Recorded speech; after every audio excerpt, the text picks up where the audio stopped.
Alright, well, even though we just got done talking a lot about Naruto, I'm gonna start off with Naruto as usual this week. Alright, so Naruto, episode 383, Pursuing Hope. It starts out with, we once again see the last bits of the flashback of the first five Kage summit, and then we go back to the present where the five Kage have arrived on the battlefield, and that they of course mention that this battle isn't really one that they should lose, which is pretty much obvious. Meanwhile, Naruto and Sasuke are clashing against Obito as Sakura continues to heal Shikamaru. His treatment progresses little, but Sakura promises to not let him die. Just then, Naruto's version 1 cloak encases Shikamaru.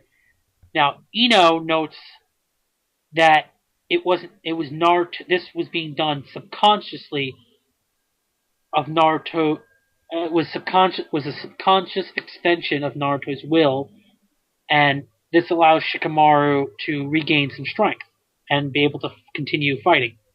Tsunade arrives and finishes healing Shikamaru while praising Sakura that she has done well. Now, after briefly talking to her grandfather, the Tsunade and the other Kage rally the troops. Elsewhere in the Kamui dimension, we see Kakashi sewing himself up, getting ready, and is about to return to the battlefield. The Alliance then moves out to destroy the Ten Tails tree form. And then you see everyone going in different, direction, rallying behind their respective Kages. Now, Orochimaru is asked by Hiruzen if he's going to, questions Orochimaru about what he plans on doing. And then Orochimaru basically just answers it by deciding to take part in the fight and proceeds to help attack the Ten Tails with his snake, while Hiruzen destroys one of its branches with Enma's staff form. Tsunade and Sakura attempt to summon 1/10 of Katsuya to aid in the recovery of the Alliance by both activating their seals so they can create kind of a healing area, so that way everyone's chakra can keep getting healed. So even if they do get attacked by the tree and they start to lose their chakra, they'll be immediately healed. Now, Naruto and Sasuke continue their clash with Obito, who easily evades all their attacks, noting it's time for them to sleep. Obito grabs them both using chakra arms and,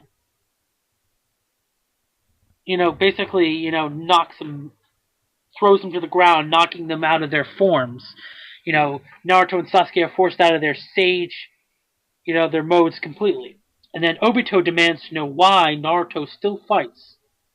Then Naruto proudly states that, never going back on his word as his Nindo, blah, blah, blah. And then Naruto declares that he will sleep tomorrow and dream on his own as Sasuke's Susanoo encases Naruto's tailed beast mode. So it was a very simple episode. It was a lot of focus on rallying the troops to fight, which, at times felt kind of little like, okay, we need to rally again, get the troops to rally up so they can actually do something. The fight, it was interesting to hear from Orochimaru because we haven't heard from him in too long. It's been a while since we've heard from Orochimaru, and he's one interesting guy. It was interesting to see, Tsunade talking with her grandfather, but, the fighting between Naruto and Sasuke versus Obito I thought was nice. And the fact that he just slapped them out of their modes was interesting. But I think the most interesting part is at the end where you see the QB mode encased in Sasuke's Susanoo. I just thought that was awesome.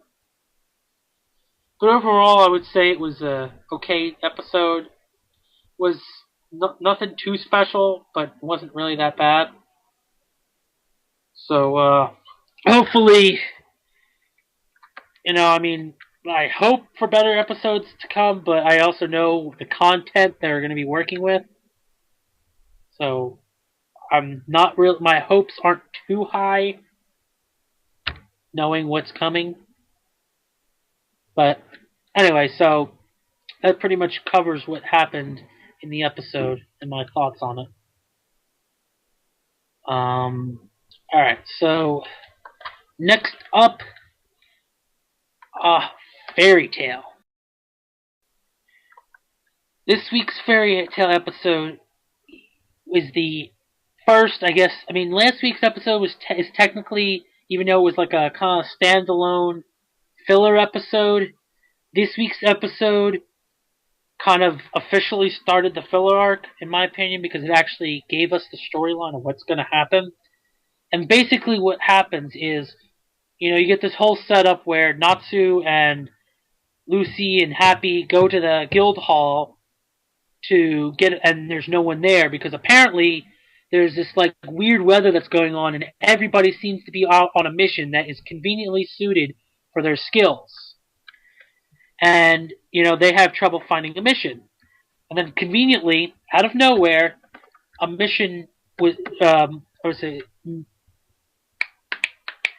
there's conveniently a mission that was saved specifically for Lucy and Natsu, because Lucy can apparently do something good. It was something about investigations or something, and then so they get to the place and there's nothing there. It's just a beach. There's no village or anything. This is odd, but then they get attacked by this giant, weird-looking sea slug, and they try and battle it off. But then something happens. We see that Lucy is unable to summon her, celestial spirits. Like she tries all her golden keys, but just can't get them to work, and she doesn't know why. But then Natsu manages to somehow, knock it off or beat it, and then we find out, and then we go back to the guild hall where Yukino shows up to the guild hall and tells everyone that she can't summon her golden keys, can't summon anybody, and then it just all seems odd. But then out of nowhere, Virgo shows up, and she has a brand new design. Not only does she have a brand new design, but her personality's changed, and she starts fighting Lucy in like this battle of whips. And it was pretty interesting, and also a little heart wrenching, because she has to fight her own spirit, and then tries to summon Crux, because she's like, maybe if a golden spirit. No, sorry, this is when Virgo shows up. She summons the Crux in order to see, maybe if the golden keys don't work, maybe the silver keys work. And then that's when Virgo appears. And that's when the fighting begins. And then she's like, what the hell's going on? And then out of nowhere, all of her golden key, celestial spirits related to her, the golden keys she has, show up. And they all have new designs. They look completely different. For the most part, a lot of them look completely different. And they have, for the most part, it's seemingly reversed personalities. Now, this arc so far is actually shaping out to be pretty good so far. I mean, I really like the designs of the new and I like this whole idea of, how they're having them have different, almost basically reversed personalities. So it's definitely going to be interesting to see what happens. And the fact of the matter is that all their memories have been wiped, so they don't remember their times. They remember Lucy, but they don't remember their time with her. And also, so not only is it going to be interesting to see them fight against these changed celestial spirits, but it's also going to be interesting to find out why they changed. So, for a filler arc, they've set it up to be pretty good, especially since the goal of these new, celestial spirits is to gain true freedom. which is being theorized that for them to achieve their goal, they would have to kill Lucy.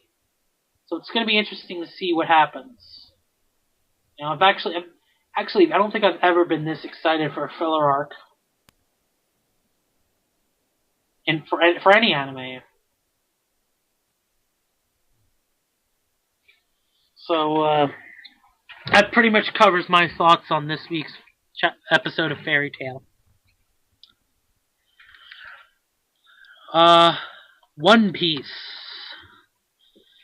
One Piece, it was, I mean, for the most part, I think it was probably a very forgettable episode. But, I mean, there's still a lot of interesting things happened. But there were still some moments that were worth noting. Like, for instance, you got the continuation of the fight between Frankie and Senior Pink, which was great. And I don't exactly remember how much dialogue Sabo got, but just sheer fact that you got to hear more Sabo talking was just awesome. And him and of course they made the announcer guy tell everyone in the Coliseum that that all the people, the executives who were going to fight in the final round aren't going to be there, but hey, look, the hero of the Coliseum, Diamante, is going to fight in their stead. And then Lucy and Bartolomeo are the first ones to arrive in the arena for the final round. And really, the only other noteworthy thing that happened was the conversation between Doflamingo and Fujitora, where basically you find out that the Marines are helping Doflamingo at this point, but Fujitora basically tells Doflamingo that for now I'm not going to go against you. I'm going to try and keep the peace, which in essence would be helping Doflamingo right now. But he says how his goal announces the truth, and that his goal is that later, after this is over, he plans on taking out Doflamingo, and he wants to. His main goal in joining the Marines was to remove the Seven Warlord system, which is a pretty big thing to claim to make, that he's going to remove said system. So it's definitely going to be, for anime-only viewers, it's definitely going to be interesting to see where they go from there. So, but overall, I think it was a subpar. I mean, there was a lot of like I said, the parts I mentioned were noteworthy parts, but I still felt like it was a very forgettable episode. So I'm gonna give it like a so-so rating, and that's pretty much everything I have. I have to say for One Piece. Which leaves us with Sword Art Online 2. Right then. Hey, welcome back. Anyways, you never laughed. Anyway, so Sword Art Online 2. Basically, it's them going through the dungeon, the first 2 levels of the dungeon. The first part was focused mainly on the first level, where they had to face 2 ox bosses. One was heavily physical defensive, while the other one was heavily magically defensive. Right. So it's like you try to take out the physically defensive guy with magic, and the other one steps in and who's magically defensive, and so that was interesting. And I also like how everyone got to do some serious damage in that fight. It felt like each character had a moment of their own that allowed them to shine in this episode. Definitely. And then, they kind of really glanced over the fight against the second boss on the second floor. Right. But then they get to that third floor, and it's like, okay, they're traveling through, trying to get to the boss room, and they come across this girl who's locked in a cage. Now, she is asking for help and wants to help them to release her. Now, everybody except Klein, right off the bat, says it's a trap. You can't let her out. But Klein, no matter how much they try, he just can't leave her behind and has to let her out. Mm-hmm. Now, thankfully, we find, or at least as of this point, it seemingly seems like it was a good idea because was being held prisoner by this, king of the giants that they're supposed to slay. And he shows up and basically says, talks about what he has to talk about, and basically says, apparently he wants to marry this chick, which is kind of weird because he's just too big, but he's also creepy. And then they prepare to start the fight against him, which is, I guess, presumed to be the final boss fight of the dungeon. I suppose so. I mean, the pacing has been going pretty quickly in this particular. Well, that's because what I heard was this arc that we're in is actually a mini arc, and that there's going to be another arc after this. Yeah, that's what I kind of figured. And that this arc that's coming up after this is supposed to be like off the chain. Okay. So, who knows? But in this episode, I thoroughly enjoyed it. Yeah, I thought it was pretty interesting. I did like how there was diversity in how they fought. Yeah, I liked. It was just all Kirito badassery. It was everybody. Yeah, even Asuna finally got her shit back in. We even saw Shinon get in there. I mean, come on. That's one of the main reasons why I didn't like Alfenheim Online the first time around, was that it took away all of Asuna's badassery. Yeah. Because she was, as stated by Kirito himself, she went from being that shy girl who didn't really know how to play Sword Art Online to being a level of floor clearing badass. Those are his exact words. Right.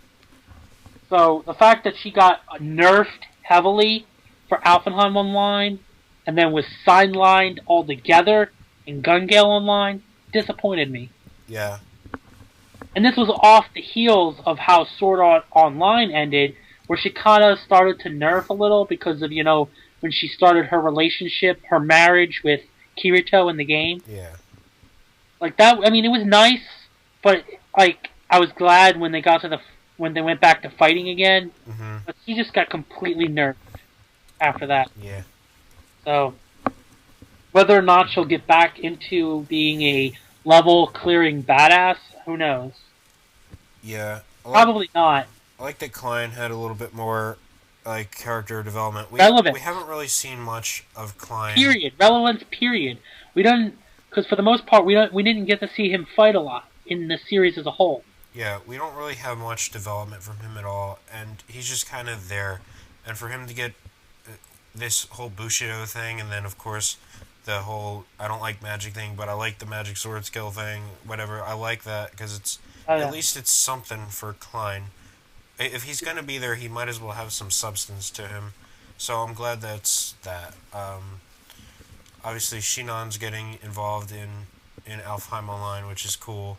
And I mean, of course, I knew, as I was saying from last week, how this is all based on Norse mythology, the whole Niflheim and Jotunheimer and shit like that. Well, it was confirmed even more with this one. It was literally confirmed today, or this episode, which was, I knew from the beginning, but whatever. And let's see, what else? It was an episode for all those heathens who didn't believe. The heathens. Oh my gosh. Oh yeah, and I guess, the giant was interesting. The pacing was quick, which was interesting. I'm like, hold on, are we SAO now? Are we back in the first series? I understand it's a mini arc. Yeah, so now that we know that it's a mini arc, it's still funny though that they have reverted back to like the first series' pacing or similar pacing. Yeah, but see, we knew from the get-go that this dungeon wasn't that big. Right. It was just very difficult. So Yeah. we expected it to be longer, not because it was of a size, but because we thought it was going to be difficult. Right. Now it still is supposed to be difficult, but they just kind of skipped over. Like they showed us the majority of the fight against the first bosses, the first boss, which was actually two bosses, and then they kind of really, for the most part, skipped over the second boss. Mm-hmm. And now we're in the next episode, and then they set up the fight with the last boss. Right. Now, if they're going at this pacing, I'm going to say that he's going to be beaten in the next episode, and this arc's probably going to end in the next episode. Right. You know, because they're going to want to have as much time as they can for this supposed next arc, which is said to is being, or should I say, at this time being praised, even though it hasn't been animated yet. Oh yeah. Oh, and I hope that lady isn't a trap. That came out wrong. No, if it's a mini arc, there's not enough time for her to be a trap. But she's also an NPC, so she's not going to really be involved. Yeah. With whatever happens next. It'd be too cliche though. That's the thing. Yeah. It's like, I mean, we already got Asuna. The whole thing with Asuna being, like, oh, she's a level clearing badass, but she's also, the main character's girlfriend. It's a trap. Which is kind of, like, it's also kind of weird, though. Like, I always thought it was weird when, like, in Sword Art Online, when they were still under that impression that they were going to be trapped in the game for far much longer. Because they were only, like, what, in the 50s? Yeah. And they still thought they were going to be in there for several more years. So it's like the whole idea of him marrying Asuna in the game was like, okay, why not? Uh-huh. So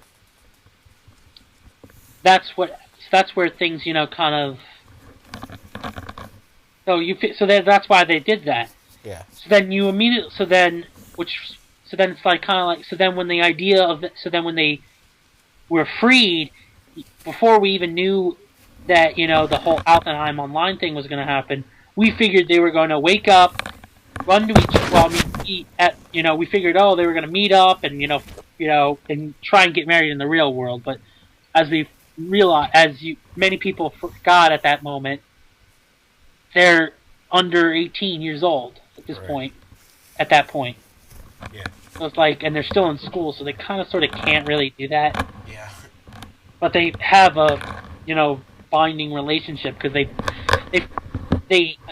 got to the point in Sword Art Online, their marriage in Sword Art Online, where they kind of sort of adopted a kid. So it's like, and became, I mean, not that they slept in the same bed, and they didn't get to that point, where, they, I mean, they were like. You could tell, like, even though they were married and were acting like a married couple, they weren't, like, doing everything that a normal married couple that would do. Right. But, I mean, they're together. There's no one that's going to get in between them. No, I was, like, if you ever watched my earlier reviews, like, in the earlier parts of, like, Gun Gale Online before you hopped on here, I was saying, like, oh, this is bad. I really, because you started to see. Yeah, everyone thought. I know. I could already tell that what you're thinking, and that a lot of people were thinking early on in Gun Gale Online that Shino was going to get in between them two, but yeah, I was like, oh, this is bad. I said, Kirito, don't do it. I'm like, don't do it, man. Of course, he should have just stayed quiet and not revealed himself as being a male when they were getting changed. Yeah, true. He could have just said that, I'm, embarrassed, and then, found some excuse. But nope, he had to be honest. Yeah. Of course, I always say that if they were going to make that, joke of his avatar in that game looking like a female, they should have just said that it made it so that way his avatar was a female. Just to like, I mean, come on. If you're gonna do the joke, do the entire joke. Okay. I mean, yes, that would have created a whole other different set of situations, but I still thought it would have been, you know, a little added comedy to it, because I mean, it was just the first part of Sword Art Online 2 was just so intense, was good, great, and was so intense. I felt like there was still a little bit of, I think they, if they would have done that, they would have cut the tension a little more. I think it still needed a little more tension cutting, but it was still very good.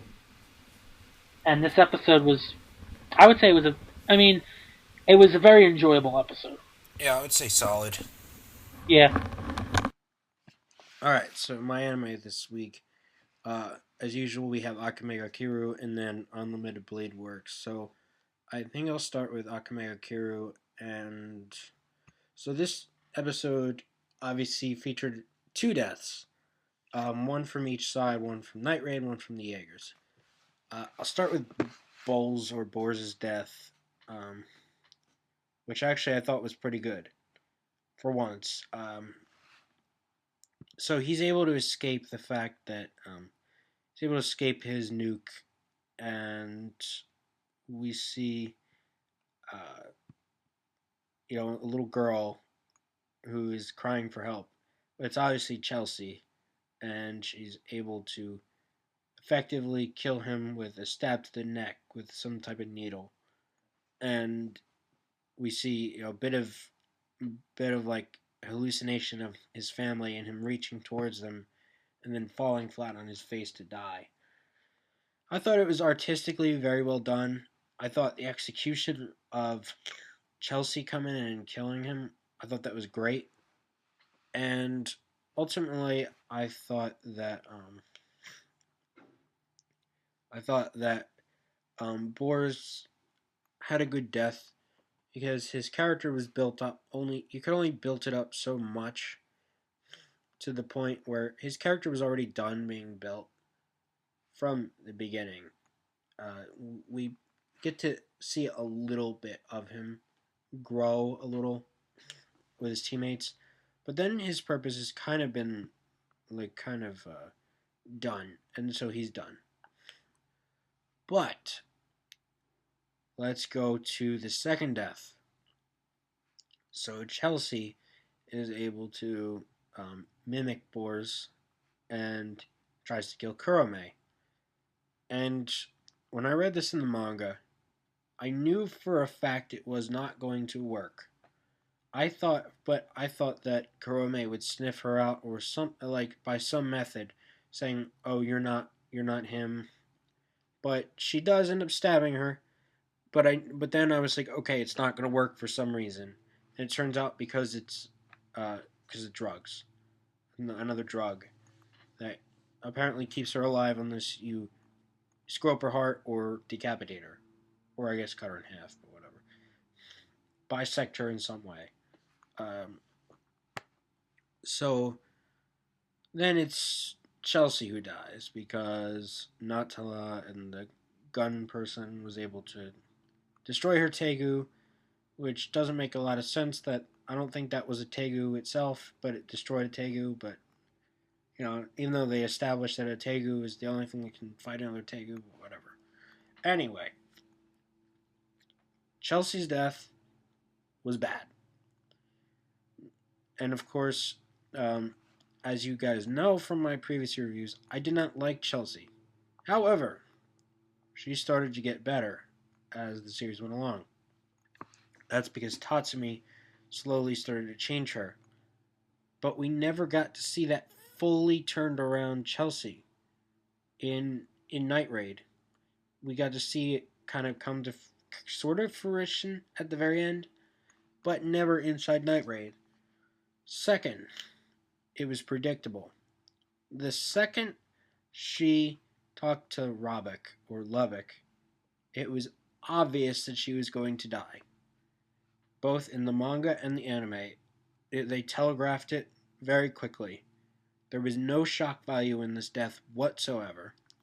It was obvious, it was plain, it was clear, it was shit. Okay? But I will at least say that artistically, showing her head on the spike was interesting. I do like that from time to time. But the death itself was shit. You don't kill off characters that are still growing. I mean, you do, but not this much. It's too much. Where Brought, even though Brought had still um, room for, didn't have much room for growth, he was still an important character for helping other people grow, especially Tatsumi, before he was able to die. But they killed him off too quickly, especially in the anime. And Shayla was a better death, as I said. It wasn't that bad. Um, but Chelsea dying was not good. She was just starting to turn around. So ultimately, how do you remember her? Well, the majority of the time she was on screen, she was a bitch. But, now that she's starting to turn around, she gets killed. Wow, nice. Way to kill off somebody who had the potential to be a very likable character. There are many characters in fiction that start out as complete jerks and turn out to be some of the most amazing characters later on because of the way they grow. And then you kill them off, and it's prematurely. It's just not right. Like, imagine in Dragon Ball Z, if you had killed off Vegeta for good. Obviously, you kill him off, but imagine if he was killed off for good in the Frieza saga, and he never came back. We would not have gotten the same amount of amazing content in the Cell saga and the Buu saga. Absolutely, he was incredible in these two sagas. In part 2 and 3 of Z, I would what I would call it. Imagine if I don't know. Imagine if Zuko was killed off in Avatar: The Last Airbender just when he was starting to see that his obsession for the Avatar was not the right way, and that he started to become good. What if he got killed off then? How would you guys feel about that? Or is it better to let them become likable characters? You still kill them off, but they don't have to die so quickly. It's just not. And if you do, there has to be shock value, and shock value has to be used sparingly, or else it's no longer shock value. So that's it. I mean, I'm done. I'm just done. I can't. I get pissed off over shit like this because I feel like the writer is just trying to appease idiot fans who don't know what is actually good literature and just want death, death, death, death, death, death, and death. And that's just not good literature, people. I'm sorry. If you're one of those people, I will not apologize to you for calling you an idiot because let's be real. Just because popular shonen these days don't kill off their characters doesn't mean the opposite is good. There needs to be a happy balance. Yes, there needs to be character deaths in something like a shonen series, but it has to be used sparingly and it has to be done correctly after proper character growth so that you actually miss the characters that actually die off. But, that's it. I thought it was a pretty bad episode. I like Boris' death. I don't like Chelsea's. So, lastly, we have Fate Stay Night Unlimited Blade Works. Alright, so this episode was pretty simple because it focused really on the fight between Saber and Archer versus Berserker. Now, it seems kind of obvious, again, where Ilya seems to know, I think, about Shiro and them being, I mean, obviously not real siblings, but kind of sort of adopted siblings ish. I mean, it's a complicated relationship because obviously Kiritsugu Emiya is the father of Ilya, but what we don't, but Shiro was never in that family, and obviously Irie is dead. You know, what's her name killed him? Kiriko Tomine killed him, and we see that Kiritsugu adopted Shiro long after, well, not long after, obviously right after Irie's death, which was the Grail's, um, you know, mishap. And what was interesting was that it seemed like Saber knew who Ilya was, and that seemed kind of obvious. Obviously, Rin knew who she was, and vice versa. Shiro did not. So, based on the fact that Shiro was not told that Kiritsugu Emiya was the previous Holy Grail winner, I guess, even though he really wasn't, but he was, but he wasn't. It's just weird. He also wasn't told about the Einsburns and Ilya and Irie and all them. So, really, whether Kiritsu is alive or dead or whatever, I'm assuming he's dead. He wasn't told anything, much of anything, really. And I'm guessing that was for his good, but whatever. So, that fight goes on. Berserker is way strong. He's hella strong. And Excalibur, the Noble Phantasm, doesn't actually do a whole lot, interestingly enough. And we see that Archer, this Archer is not quite as strong as Gilgamesh, who we actually see in this episode. Interestingly enough, he's with Kiriko Tomine still, which has me actually kind of suspicious that maybe Kirei and Gilgamesh are going to get involved at the very end, but we'll see when that happens. No spoilers, please. I know, you know, the story's been out for a long time. Please, no spoilers, though.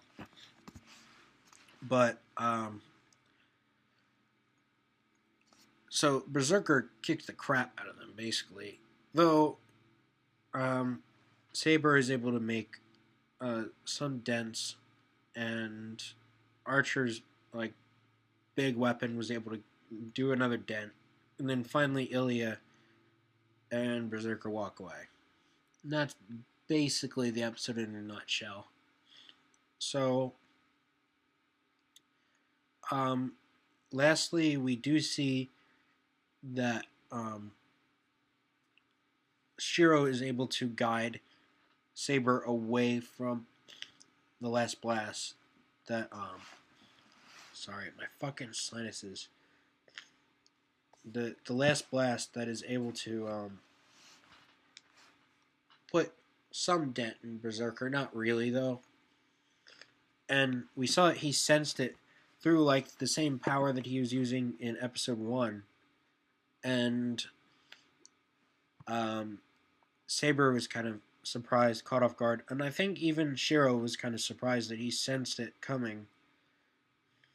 So he did show his worth there, and I thought it was a good episode. The fight was pretty good, though I'm kind of not happy that Berserker is so much stronger than Archer and Saber combined. It just doesn't. I don't know. Though I think with Excalibur's full power, she could probably do something to him, but whatever.